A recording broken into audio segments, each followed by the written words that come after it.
Bonjour, je suis Monichim, consultant en marketing digital et bienvenue sur la première vidéo de la série Comprendre Google Ads pour augmenter votre visibilité et vos ventes. Dans cette première vidéo, je vais vous faire un aperçu 360 degrés de Google Ads pour que vous ayez une bonne idée de ce que c'est. Google Ads, qu'est-ce que c'est? Google Ads, ce sont les publicités Google que l'on voit au niveau des résultats de recherche. Donc, un internaute saisit un terme de recherche, par exemple ici web marketing, et Google lui renvoie sur les 4 premières positions des résultats dits sponsorisés. Il s'agit de publicité Google et tous ces annonceurs payent Google pour apparaître au niveau de ces résultats-là. Donc voici le parcours client au niveau de la publicité Google. D'abord, on a un prospect qui cherche quelque chose.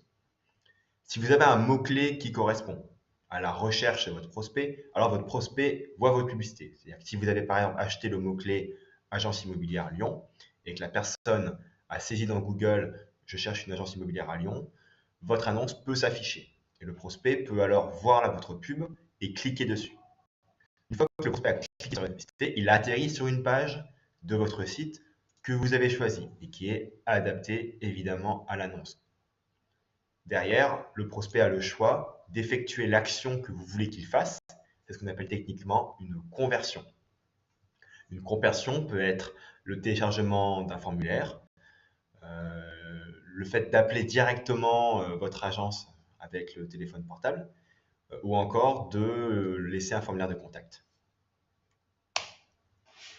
Google Ads, c'est la plus grande machine à réponse directe du monde. C'est-à-dire que c'est la plus grosse machine qui fait correspondre d'un côté les requêtes des consommateurs et de l'autre des business qui répondent aux requêtes de ces consommateurs-là.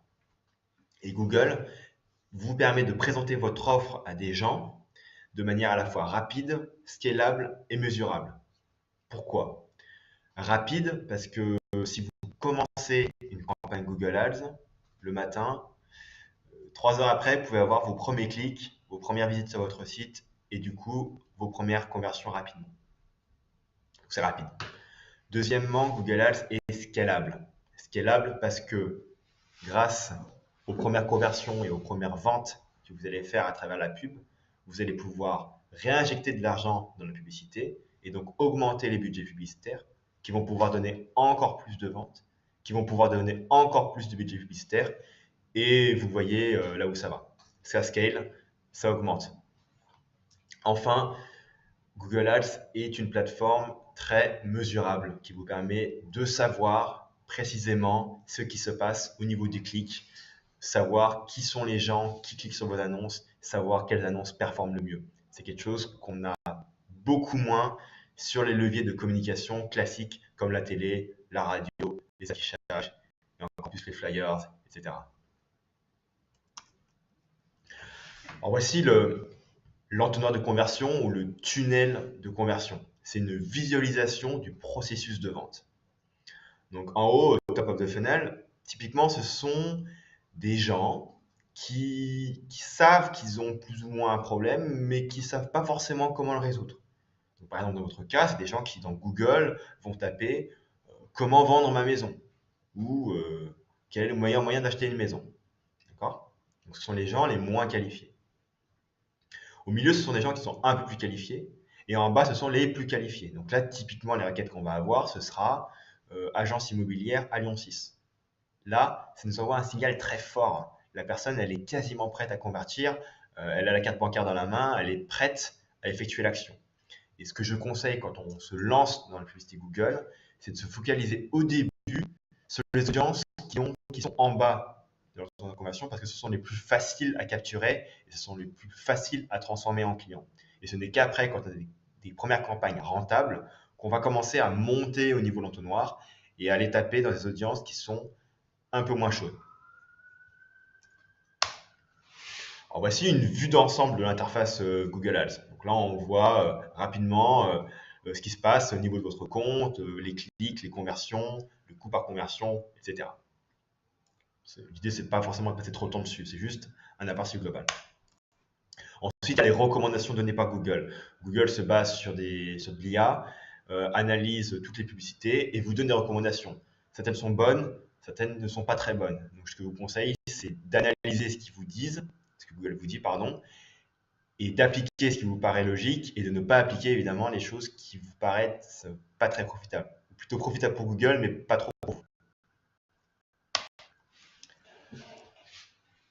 Ensuite, on a des reportings très détaillés sur, par exemple, les annonces. Si on fait, par exemple, 2 annonces différentes où on teste des wordings différents, on peut voir les performances comparées et on peut décider qu'une annonce performe mieux que l'autre.